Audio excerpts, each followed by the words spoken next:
So then the 10 principles of XR. This I want to be as interactive as possible. So what I'm going to do is I'm going to mention a principle, open it up for 2 or 3 minutes so that you guys can see what it means to you, and then we'll move on through the principles. So the first principle that we have is that we have a shared vision of change for the future.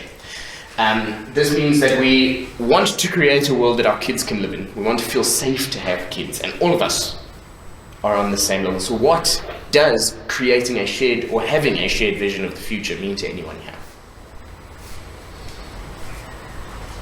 Well, I think when it comes to terms of vision, everybody has perhaps a vision of what they see fit for the future generation. And I think a vision could be wide, but simply putting a single term, a vision should just be wellness for all. And I wouldn't, if you look at a painting and you have to paint a tree, everybody's going to see a different perspective of the tree and a different way to grow the tree and a different way to develop it. But I think my perspective of a shared vision is just one where everybody participates in the wellness of each other and themselves.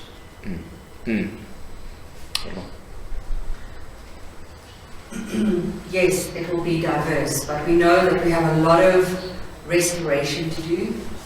So for me, that vision focuses a lot on the restoration of nature, of our connection with ourselves and with nature, a re-education on what our culture is, what it means to be human, and how we care for each other and for nature, how we become stewards, and looking then, of course, deeply into the economic, transport, education, all the structures, all the systems that we have inherited that have been built on the backs, have been built in blood, and that have also been built in the mindset of the spear and patriarchy.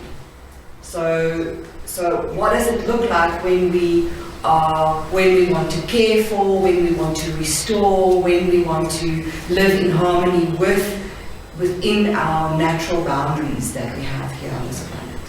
I mean, I can go on, but that's... Yeah, I think part of what you said there also speaks to regenerative culture, which is a principle we'll get to now. Over here. Just very quickly, I mean, the whole acceptance is not just acceptance about climate. It's accepting all the stuff behind that got us to the climate crisis, which is all that regenerative and stuff. So, shared vision, I mean, I can see us debating it for a long time because we have to rearrange everything. You know, just who we are as human, like you're saying, who we are as human beings and how we treat each other, let alone the non-human world or the climate or the animal kingdom. I was just saying, I've worked in international development for quite a few years, and the Universal Declaration of Independence is a really good document that's been written by forefathers who have lots of knowledge and wisdom, etc. My vision would be that we actually start living up to what those are, and we start understanding that with rights comes responsibility, and we expand that to other creatures and the planet itself. I mean, one of the things in human rights is that we have to share the resources equitably. Everybody has a right to live, to a livelihood, to have a reasonable livelihood, to have an equitable livelihood. If you read that, it's a good foundation to start something. Brilliant. I would like to add 2 things that struck me the last while, is the fact that we have a shared vision, you know, the shared part. You can't really have a shared vision if a small group of people decide what the vision is and everyone just sign up for it. You know, and this is what's so beautiful about the self-organizing system. The way they propose we work forces us to come together. It might not be physical, might be on Zoom calls because we live in this world we live in. But the fact that we're having conversations, that's going to bring us to a shared vision of change. And also, this shared vision is so important for our youth. This is where the hope comes in, where they realize we've got a shared vision of a future that's going to work for me. And that is where the metaphysical almost comes in, the esoteric comes in, the spirituality comes in, where if we have such a shared vision, now we can have this intent of working towards that vision. We're not getting stuck here with the stuff that's happening around us. So that for me is huge. And then change. You know, we have all this studies floating around. You know, change is imminent. Everything always changes and whatever. But just think for a minute when you have to move house. How much energy and think and time goes into this change you have intended? You know, how much more if we're going into changing our planet, changing the way we live on our planet, you know? It's a big change. You need time, you need planning, you need to find out the best prices, you know, you need to do your homework. So this one for me is probably the pinnacle that I understand that we hang on as Exile. I'm going to have to move on to the next principle, unfortunately, but these few comments I think tie very closely to what Bushi said, is that having just that statement, we have a shared vision of change, it's an empty signifier. We, in our minds, can populate that with whatever that vision of change is for ourselves, but we all believe that there is a change that needs to happen, and we share one for it. The next principle that we have is that we set our mission on what is necessary. Helene will go a little bit more into how these things were gotten to, but essentially what we realize and what the researchers in the UK realized is that you need 3.5% of a population to mobilize in order for your government to hear you, in order for your government to react. Obviously, when we're talking about systemic change, we'll need a larger buy-in, but this is what we call a critical mass of people, 3.5%. And it is people who are using what we refer to as momentum-driven organization. It is about energizing people and showing them that there are possibilities. This isn't a defeatist attitude. We can do this, and it's infectious. It moves quickly amongst all of us, and it's based on civil disobedience. So what, to the people here, is necessary? The minimal necessary things, the critical mass points. Because this is a very broad one, just that we need 3.5% of the population to be momentum driven. Andre? My big thing at the moment is that we need to communicate a story that people can get behind as broadly and as deeply as possible to achieve that change that we want. It's so easy to, because we've got our short little attention spans and we're so used to business as usual that, you know, especially in our kind of demographic, most people think that, you know, that won't ever change. But the only given we have, looking back over 200 million years of evolution, is that everything changes. And we can tell and connect and become a community around a story that guides that process of change. Whatever it is, it's got to be participatory. We need to become participatory humans in our own creation story. Yeah. The back there? I agree with what says. I think in South Africa, we have to create a story that is very relatable to the African country that we are, and also take into consideration our own history and how we have to move that. That's the only way we can mobilize even probably 3.5% of the population. Because we are such a big population, and it's not like we're UK where we have smaller numbers. We have huge populations who don't have access to social media and the digital world.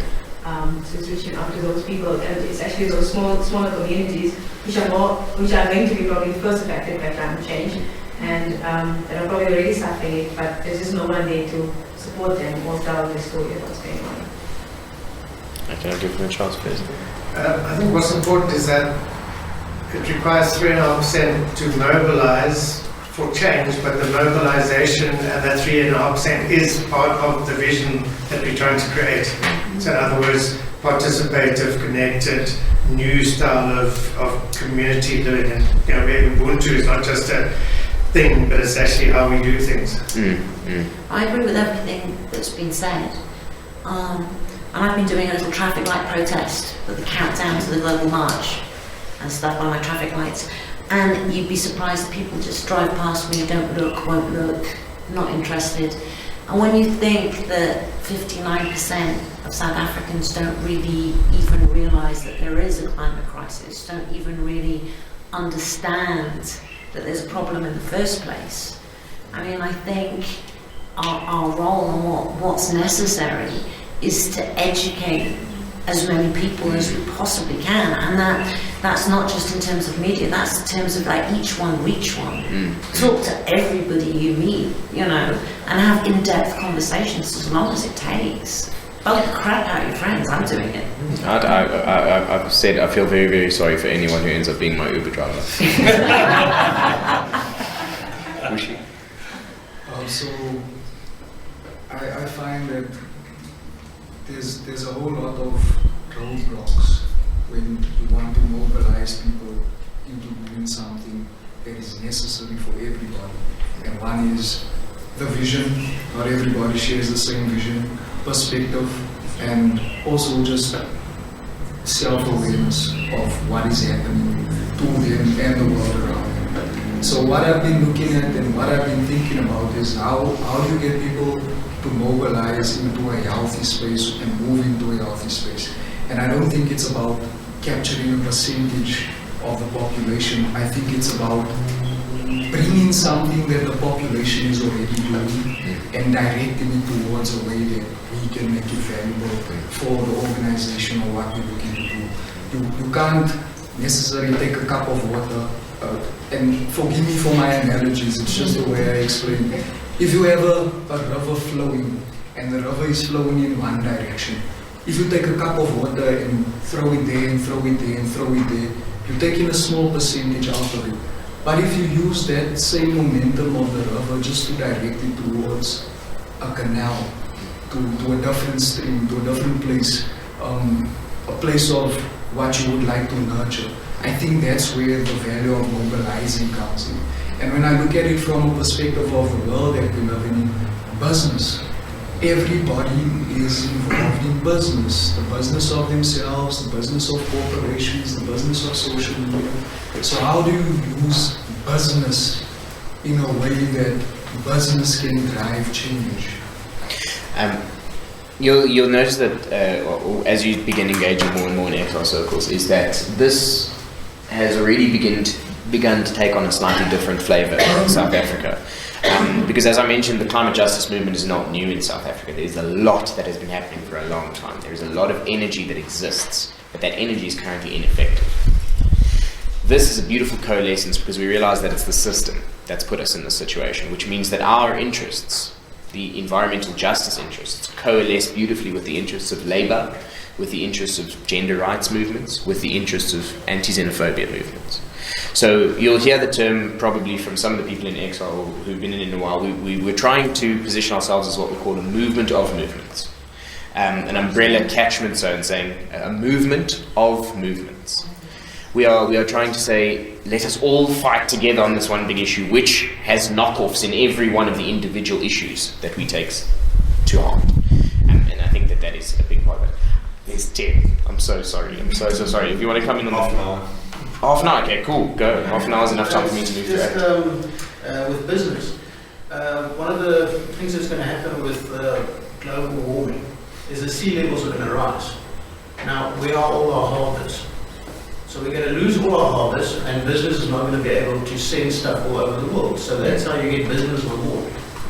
Yeah, business has already begun to turn the corner. So if you don't know, 114 of the largest financial institutions in the world announced last month that they will be actively divesting in coal and oil. So business is aware, and it's a field of risk analysis called climate risk, and it is growing in leaps and bounds. So business is going to jump on, if they haven't already, onto these big trains. Last one over there. So I suppose, for me, this is a combination of both, and perhaps could even filter down to some of the other 10 principles, but it starts with self-love. And I say that because when you love yourself and you recognize and appreciate that you can see yourself in everyone and everything around you, and when you truly feel that, you will stop treating the things around you and the people around you poorly. And when you start to do that, and for me that's the most important thing, is teaching people that to love your environment is to love yourself. Can I just add to that? That is specifically one of the things we focus on, one of our circles, regenerative culture.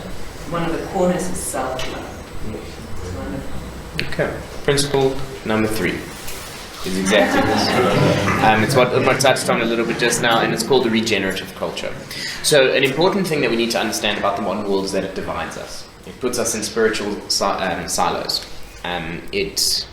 For example, we are humans. We live in communities, but all of our houses have big walls between them.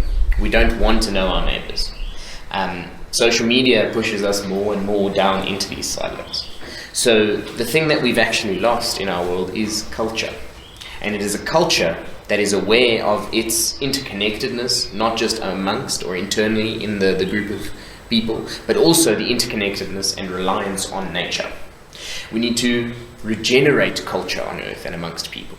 And this is what we call the regenerative culture. It is a culture that tries to return and not extract. It is a culture that focuses on... Sorry, I'm guilty. Microsoft makes enough money. It focuses on building healthy, resilient and adaptable communities, relations where you can call upon your fellow human, and that fellow human will be like, how can I help you? How can I go out of my way to try and make your life better? It has a large element of spirituality, a very, very large element of spirituality, because we live in a spiritually vacuous world. How does this play in your minds? What does a regenerative culture sound like? What is lacking in our current culture? With regards to culture, we have like a current culture of a very, speaking of Instagram culture, keeping up with the Kardashians, all that bullshit. Like, if you can get people like that on board, if people have a status, a celebrity, kind of molding into the current culture that we have with social media, etc., having people like that, make it chic, make it chic, make it interesting or cool to want climate change. I think people might change with regards to that, because then you're using the existing culture and essentially tricking people into thinking that it's cool, and then they'll get more deep into it and understand where it comes from. Apparently, Exxon in the UK has the most effective atmosphere, because if you go to their protests and their big occupations, they're actually just having massive vegan cookouts. They're just blocking the roads by having awesome vegan braais, sharing in their food, sharing in each other. And this is a culture that is on this line. It is giving you the appearance, because we live in a world of appearances, the appearance that you are involved with other people, while actually tricking you into being involved with other people. Among the youth especially, being involved in climate change is a cool thing, or involved in climate change activism. So it's really about getting the older people onto that wavelength. I think a key thing is we as people understanding that what we do as human beings, what we've always done through the ages, since the first wheel, the first fire, is that we have the ability to develop constructs in our head. There's a book called Sapiens by Yuval Noah Harari. Yeah. And he talks about this. And essentially, capitalism is a construct, religion is a construct, even human rights is a construct. We decide what we choose to believe in, and that's what gives it power. Because as human beings, we can all get behind one idea or abandon another idea that's not working for us. And we seem to think like money is a real thing. It's not a real thing. It's an invention. It's a construct. So I think if we can understand we have that power as people, as human beings, to do that, no other animal does. This is the insidiousness of modern capital ideology. It tells you that it is a law of nature. Yeah, this is the way the it's world not works. true. But we've decided this. The big challenge I find with regenerative culture is, if we have this vision of change, we now need to go look at our current culture, like Andrew also said. You need to go look at your current culture, keep the vision of change in mind, and now figure out how do we get there. Yeah. So Andrew mentioned one way, but basically it boils to that. This is where the self journey comes in. Your daily habits will have to change if you want a new culture, because your daily habits add up to your culture. So bringing that change into our regenerative group. So what do we need? We need healers that can look at the physical body, tell people how to connect and get their nutrition so that they can be resilient. We need people that can give people a way to do practices that they don't know. You know, so all our most esoteric, playful stuff goes in here, and this is almost the bubble that will be left behind. Either if we're successful or not. If we're unsuccessful, we'll be a small group that still have a regenerative culture. and if we are successful, this is what's going to be left behind, us in a new culture. So this is the output of the final success, is a regenerative culture that does the thing. Yeah, I actually love these points and what you just said now. I mean, I disagree that there's no culture. I just think it's a very distorted culture that we're kind of living in at the moment. But it's also the whole social media thing is not just, it is not a 20-year-old phenomenon. It started 200, 300 years ago. It's just all of a sudden leapfrog due to technology and sort of automation and becoming enamored by the glamour of wealth and the glamour of, and realize, and like, but hang on, without any critique of what has it done to us. And I think one of the power of XR is exactly these kind of, they've realized the issue is not science, the issue is social science. And if we can sort that out, we can't sort out science without sorting out the social science. And I really like that XR has kind of built this into the DNA of its organization. It's a genius organization. You're going to have to help me and correct me where I'm wrong. But if I'm not mistaken, culture is defined as what people actually do, as opposed to tradition, often gets used incorrectly. But culture, in other words, is the manifestation of an organizing principle. And so far throughout most of human history, our organizing principle has been one of competition. That competition to gain the most resources for the future and all of that has led us to build hierarchies of things like power and wealth, and basically construct this Ponzi scheme, this pyramid scheme that can't go on indefinitely because the planet has finite resources. So we need to build a culture that's got a better organizing principle than competition. We need to build a culture that's built around the organizing principle of mutual cooperation and mutual benefit, not just between us, but between us and our environment. I actually listened to a podcast on the way here that said the greatest weapon of capitalism is economics and economists, who believe that the organizing principle of human society is competition. When research year on year is now beginning to show that cooperation is far better at achieving unified success than any form of trickle-down economics or competition. So it's the social sciences are beginning to turn a corner. Welcome. And the social sciences are beginning to turn a corner, and following after them comes the economics. Last one for this principle over there. So I suppose I just want to touch on what you just raised and also make it more practical and real for everyone. So everyone's heard about NHI. So the NHI is based on that principle, cooperative enablement, for lack of a better word, in the sense that everyone should have access to the same level of healthcare. What's really preventing it is exactly that, the economic principle of competition. It shouldn't be a case of someone losing out for the benefit of everyone, because that's how we think. You think about NHI and you hear about the complaints, all of the complaints are related to that principle of I could lose out. And perhaps that's just something we need to consider. So that's how it's practical for me, in the example that you just raised. Next we have, so this is one. So we openly challenge ourselves and this toxic system, leaving our comfort zones to take action for change. We have 2 minutes per principle left. Okay, cool. We value reflecting and learning, following a cycle of action, reflection, learning, and planning for more action. Learning from other movements and contexts as well. So, quick overview, XR is based off of lots of research on other social movements that have happened over the last 150 years or so, took what worked there and said, okay, let's try and build a movement around these things that worked. Within this is necessarily that we debrief quite often.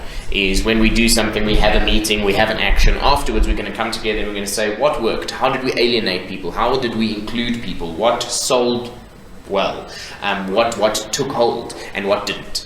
We adapt, we change, we learn from our mistakes, we learn from our successes, and this is how we get to momentum-driven organisation. I'm only going to be able to take 2 points on this one. So, how are we? What does challenging ourselves mean? And this toxic system. I mean, that leaving our comfort zones is a massive thing. I don't think there's one person in this room, myself included, who wants to do that. The modern world is very comfortable. It's full of niceties. It's full of. I mean, it's awesome to have a 2 litre of milk in your fridge, but at the end of the day, what stands behind that? I say to people, don't ask where your food comes from. But it's leaving your comfort zone is a big thing. But the only thing that will get us is a crisis, and that's what we're communicating. Yeah. Can I just mention, from someone who has left the comfort zone, giving up my house, going to go on tour with my kids because of this and all that, I've never been more alive. I really haven't. I've never been more in tune. I've never had more hope. Never met as many amazing people. It's so worth it. For those of you who don't know, Helian is one of the few people doing the XR thing full time, which is amazing, and we love it for that. Next, we have. We welcome everyone and every part of everyone, and this is so important. So there is a phenomenon in modern society called gatekeeping. Okay, we have the propensity to say things like, "Well, I've spent money on XR. What are you doing?" Or "I'm giving up all of my time. How are you even contributing to this movement?" And we realize that the system requires a lot from us right now. You have to work a job if you want to pay for your family and support them. So it means that there are people who can only give us an hour a week. But we need to be deeply appreciative of that hour, and we need to. That's why we say we welcome everyone. We're inclusive, and we welcome every part of everyone. Anything that anyone has to offer is openly welcome, and we need it. And this is how we work actively to create a safer and more accessible space. There's no discrimination in XR because we're all humans at the end of the day. Humans as just very big complicated apes need the environment, and that's what we are talking about in XR. So on the idea of inclusion and allowing every part of everyone, does anyone have any comments, things that they have come to them in hearing this? I've just got a question, and that's to do with the whole surveillance state, and the empire basically calling this terrorism.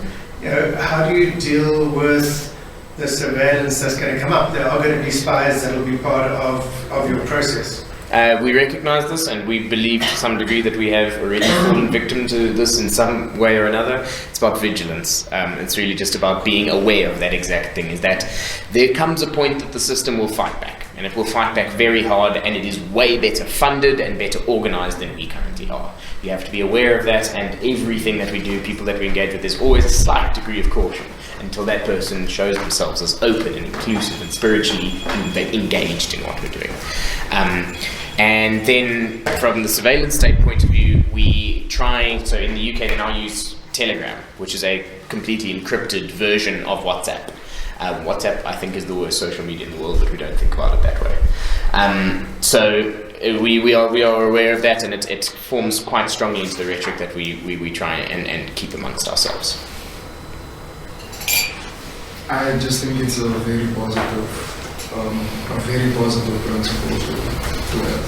Yeah, I love this principle, and it's also the principle that people most often flop on and need to be called out on. So this is the thing with the principles. The principles are things that you can hammer home. If someone's being not on the principles, you can call them out on it and say, "Listen, man, that's not good." I want to add to that. Since I started in March, we weren't so immersed in the structural side of Extinction Rebellion. There was a lot of activists that got on board, and we just got to do what we do, right? And if we were totally aware of this principle, so many escalated issues that now is still an issue could have been stopped, because in the meantime, bigger issues has happened in meetings, but because the principles was on the top of our head, like, oh, but wait, sorry. It's literally, in a moment, in that meeting, that person can look at himself in the mirror, because you're not going like, you doing that, you're pointing him to the principles, remember?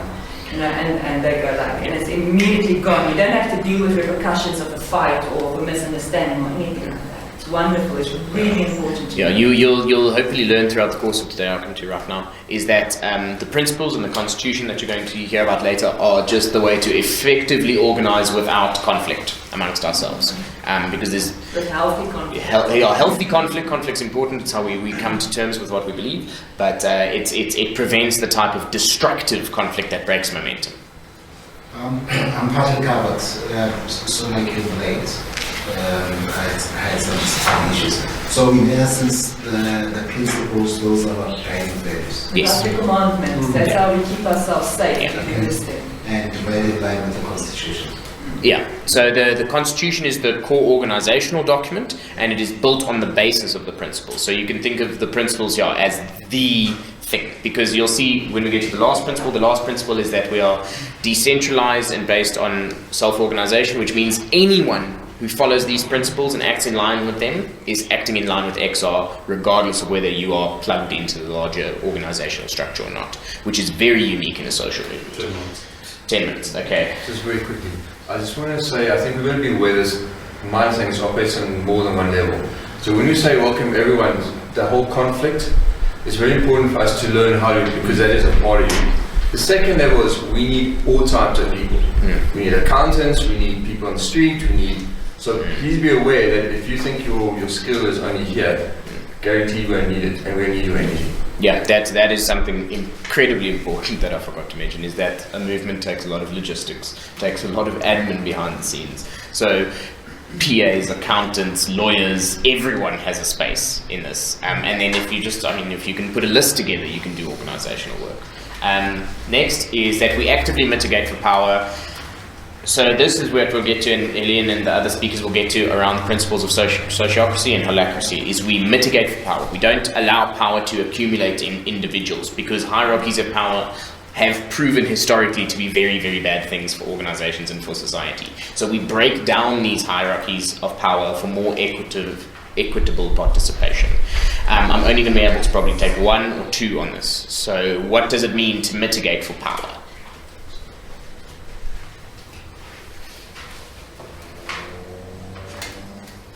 It almost means try and take away power from individuals. So yeah, this is the problem. You can't have one or two people calling the shots, and if they don't like you, they cut you out of the things. And that just is, as I mentioned, it's destructive and momentum breaking. this is not the political party with one face on the poster, ever. Yes. Julie? It's also that we, as ourselves, particularly as white people who make up most of the majority in this room, we have to constantly remind ourselves of our privilege, and we need to be constantly aware of it and mitigate for this assumed, unconscious, quite often, power that we have because of being this demographic. So just having the mitigate for power, it's mitigating and letting anybody take over, as it were, but on an individual level, every one of us has a power in a certain way, and we always need to make sure we mitigate that we're not using that.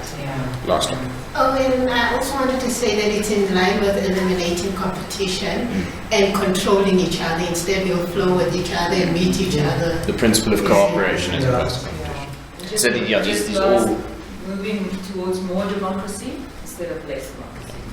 More self-organization, less classism. You'll see as the day progresses, these principles are so deeply interconnected. They all build off of one another. Next, we have a big one. We avoid blaming and shaming. The system is bad. It makes people do bad things. But it's unnecessary for us to blame that person for what's going on. Which is why you'll understand just now about the system of mandates. We don't blame people. We blame what they told us they'd do. So it's a very, very interesting dynamic, and it'll come through, but it also ties very closely into regenerative culture. We don't want a victimization culture. We don't want a blaming culture. We don't want an assigning blame culture. We live in a toxic system, but no one individual is to blame, so we shouldn't blame any one individual. On this one or two?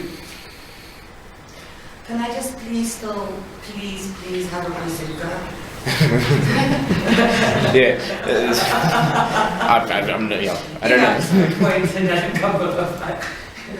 Sassel, Trump. This is the thing. When we say that we can't blame individuals, there are some individuals to blame. but I suppose this is more, Comic relief. yeah, so I think this is more in the internal circles. What we can do there as well is rather blame the role an individual has taken on himself or herself. You know, it's so cool to remember we're all humans and there's a truth that is covered up. But some humans step in roles that is toxic. So, you know, gun for the role and what he's doing, not so much you or her as a person. Okay, I'm going to take one more. I do have to go at the back there, yeah? Okay, so I know you raised Trump, and for me, I'm grateful for Trump, and the reason I'm grateful for Trump is because he's so abrasive, and because he's so abrasive, he's waking so many people up. So yes, he may be making poor decisions, he may be having a negative impact in the short term, but in the long term, I think he's really going to wake a lot of people up, and the vibration is just going to increase. I just got something to Too much about that, right? We're just cutting into our break a bit. Let's get the conversation going. Just an interesting thing about individuals is that it was actually only since, I think it was the end of the 18th century, that corporations were actually granted the legal status of individuals. Before that, they were very restricted bodies that had to come together like a purpose, like the Hoover Dam, etc., etc., etc., and there were strict rules. But around about the turn of the century, lawyers got involved and gave them the legal statues of individuals, etc. You can't put corporation in prison. So in terms of individuals, let's look at companies. Let's target them the way that they've been given that principle in law. If they've got the principle in law that they're individuals and they've got the right to own property because they didn't have that before. Okay, Andrea, last thing. So very quickly, this is something I feel very, very strongly about. I mean, part of the point to this particular principle is not quite there at face value, but to try and articulate it is that if you are blaming and shaming even the likes of Trump, you are wasting your time and energy. Blame and shame is counterproductive. We need to engage with the system. We need to find different ways. So I'm not saying we don't stop Trump. We stop Trump. I mean, stop the corporations, whatever. But we don't achieve that with blame and shame and being caught up in the same little competitive mental game that they are playing. Beautiful put. Beautiful put. Second, last principle is central to everything we do. We are a non-violent network and we use non-violent strategy and tactics as the most effective way to bring about change. If you enact violence, you legitimate the state in responding with violence. You don't get things done. You just lost your bazooka. Yeah. You don't get much done with this. I'm not sure. I think that one's quite a face value principle. So then I'll just move into the last one quickly. And that is that we are based on autonomy and decentralization, as I mentioned just now. We are here to collectively create the structures we need to challenge the existing powers in the world. And anyone who follows these principles and acts in line with them, and that's supposed to be in the name of Extinction Rebellion. And that is, as I mentioned briefly, very unique in the history of social movements, because you had to be aligned with them, you had to be a member, you had to be something like that. We can have a group in Polokwane self-organizing, doing their own thing and have no knowledge about them, but they are equally as much us as we are them. And then last bit of discussion now, so go ahead. With regard to just going back to the non-violence idea, like, what about the issue of a large group of people forming to affect change by Extinction Rebellion, but then there are very sneaky tactics that people will use, governments will use. They will put insults or put people in to cause drama, to cause violence, to cause issues, and then therefore blame it on them. Hillian's got So this is part of the strategy session this afternoon. This is the African context we need to face. So the non-violent direct action training doesn't just include yourself not to be non-violent, but also how to react when someone around you is acting out. And I'm going to mention about 8 discussions around this point. I'll just give you an idea the discussion is on. Another one is, because it is so based on Zoom meetings and connecting weekly, there's very little strangers, especially in groups, that's just going to fall in. The second question you ask them, you're going to go like, and we will know we need to be looking out for them. And then it's just bombard them with love, and keep our eyes on them. And because it's infectious. I haven't come across a group that is against this that if they give me time to talk, if they don't have a problem with me, and they don't take offense in my language, that happens sometimes and I just shut them down. But if I get to speak the language that doesn't offend them, it's infectious, even if they were dead against it. We're human, and we're talking truth. Any last points in closing about the principles? Does anyone have any feelings about, oh goodness? Oh well, it's a great time. Yeah, great time. Just quickly before we get up, we've got half an hour, and we've got quite a stiff session after this. Okay, I'm going to